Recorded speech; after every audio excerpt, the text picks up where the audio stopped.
வாக்காளர் பட்டியல் மறுசீரமைப்பு அப்படின்னு சொன்ன உடனே திமுக தரப்பில் பயங்கரமான எதிர்ப்பை முன் வச்சாங்க. அனைத்து கட்சி கூட்டத்தில் பல விஷயங்கள் டிஸ்கஸ் பண்ணப்பட்டது.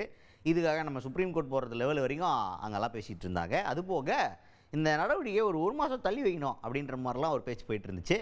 இந்த பேச்சு இருக்குல்ல, ஒரு மாதம் தள்ளி வைக்கணும், காலம் தாழ்த்தி வைக்கணும் அப்படின்னு சொல்கிறது இருக்குல்ல, இதை ஒருத்தர் விமர்சனம் பண்ணுறார். எதுக்கு ஒரு மாதம்? ஏன்னா அவ்வளோ பெரிய வேலையா, எத்தனை நாளாக இருப்போம் இந்த வேலையை பார்க்க அப்படின்ற மாதிரி விமர்சனத்தை முன் வச்சிருக்கார் ஒருத்தர்.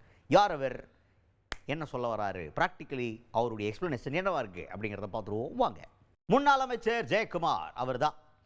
அவர் என்ன சொல்கிறார் அப்படின்னு பார்த்தீங்கன்னா, பூத் ஏஜென்ட்டுன்னு ஒன்று வைப்பாங்க, கரெக்டாக பூத் ஆஃபீஸர் அப்படின்ற மாதிரிலாம் சொல்லுவாங்க. இந்த மாதிரி ஒவ்வொரு பூத்துக்கும் அந்த மாதிரி ஆஃபீஸர்ஸ் நியமனம் பண்ணி ஒரு ஆஃபீஸர் போயிட்டு கணக்கு எடுக்கிறது அப்படிங்கிறது ஒவ்வொரு கட்சியிலேருந்தும் நம்ம பார்க்குறது தான். ஏன்னா அந்த ஒரு கட்சிக்கு அந்த தொகுதியில் எத்தனை வாக்காளர்கள் இருக்கிறாங்க, அந்த வாக்காளர் பட்டியலை ரெடி பண்ணுறது, அந்த வாக்காளர்களை கரெக்டாக இருக்கிறாங்களா, இல்லை ஏதாவது ஒரு வாக்காளர் விடுபட்டிருக்காரா அப்படிங்கிறதெல்லாம் செக் பண்ணுறதுக்கு பார்ட்டி சைட்லேருந்தே ஆட்கள் இருப்பாங்க.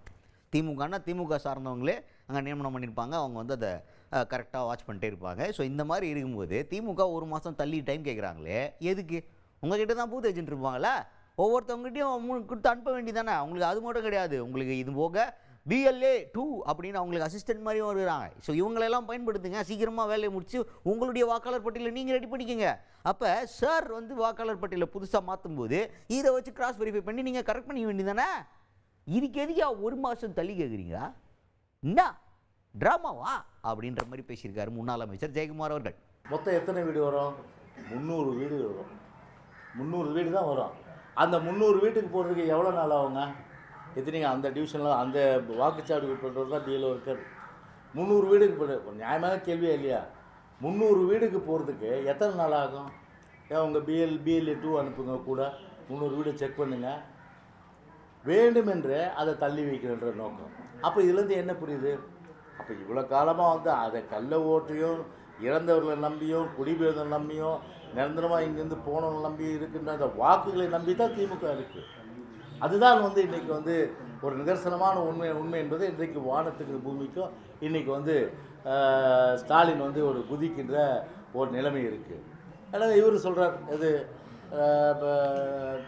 RS பாரதி, நாங்கள் வந்து சுப்ரீம் கோர்ட் போவோம், நீங்கள் வந்து இது வேணான்னு போங்க, நாங்கள் சார் வேணும்னு போவோம்.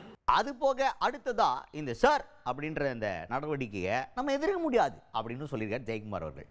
ஏன்னா இப்போ புதுசாக வாக்காளர் பட்டியல் ஒன்று ரெடி பண்ணுறாங்க அப்படின்னா அதில் உங்களுடைய பேரை நீக்கிட்டாங்க அப்படின்றப்ப நீங்கள் அப்ஜெக்ஷன் கோரலாம்.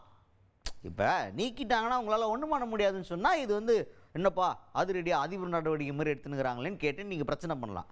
ஆனால் உங்களோட பேரை நீக்கப்பட்டிருக்கு, அது தப்புன்னு உங்களுக்கு தெரிஞ்சுன்னா நீங்கள் அப்ஜெக்ஷன் போட்டு நீங்கள் நிரூபிக்கலாம், நான் வாக்காளர் தான் எதுக்கு அத்துவினேன் அப்படின்னு சொல்லிட்டு மறுபடியும் சேர்க்கறதுக்காக நீங்கள் நடவடிக்கை எடுக்கலாம்.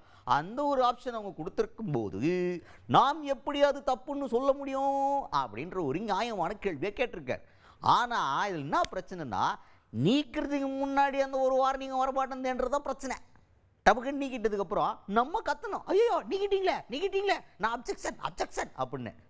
நீக்கிறதுக்கு முன்னாடி, தம்பி எனக்கு என்னமோ நீ வாக்காளரா இல்லைன்றது டவுட்டாக இருக்குது, உன்னை நீக்க போகிறோம் அப்படின்னு சொல்லி ஒரு கால அவகாசம் கொடுத்தா அந்த கால அவகாசத்துக்குள்ளே நம்ம போய் ஒரு டாக்குமெண்ட்டை சப்மிட் பண்ணி, எங்க நான் அந்த ஊரில் தாங்க பிறந்தே வளர்ந்தேன், நான் அவ்வளோ வருஷமாக வாக்கு செலுத்தியிருக்கேன், அப்போ நான் வாக்காளர் தானே அப்படின்றத ப்ரூவ் பண்ணுறதுக்கான ஒரு டைம் பீரியட் கொடுக்கணும்.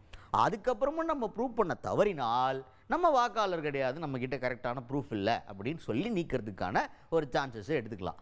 ஆனால் பட்டுனி எந்த இன்ஃபர்மேஷனுமே இல்லாமல் தூக்கடா அவனை அப்படின்னு தூக்குனதுக்கப்புறம் நம்ம போய் அப்ஜெக்ஷன் கொடுத்து அதுக்கப்புறம் நம்ம பேரை சேர்க்கறதுக்கு நம்ம மெனக்கிடணும். எப்படி எவ்வளோ பயங்கரமான ஒரு ஸ்டெப்பெல்லாம் இருக்குது பார்த்துக்குங்க.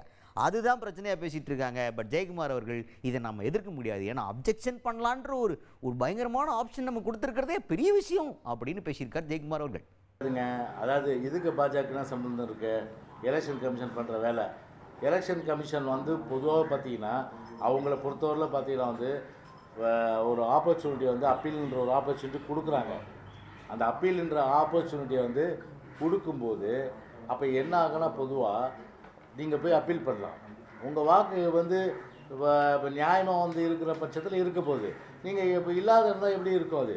அதனால் அந்த ஆப்பர்ச்சுனிட்டி இல்லைன்னா பரவாயில்ல, அப்பீல்ன்ற ஒரு ஆப்பர்ச்சுனிட்டி கொடுக்குறாங்க இல்லையா, கொடுக்கும்போது வந்து அதை வந்து நம்ம நிச்சயமாக வந்து அதை வந்து குறை சொல்ல முடியாது.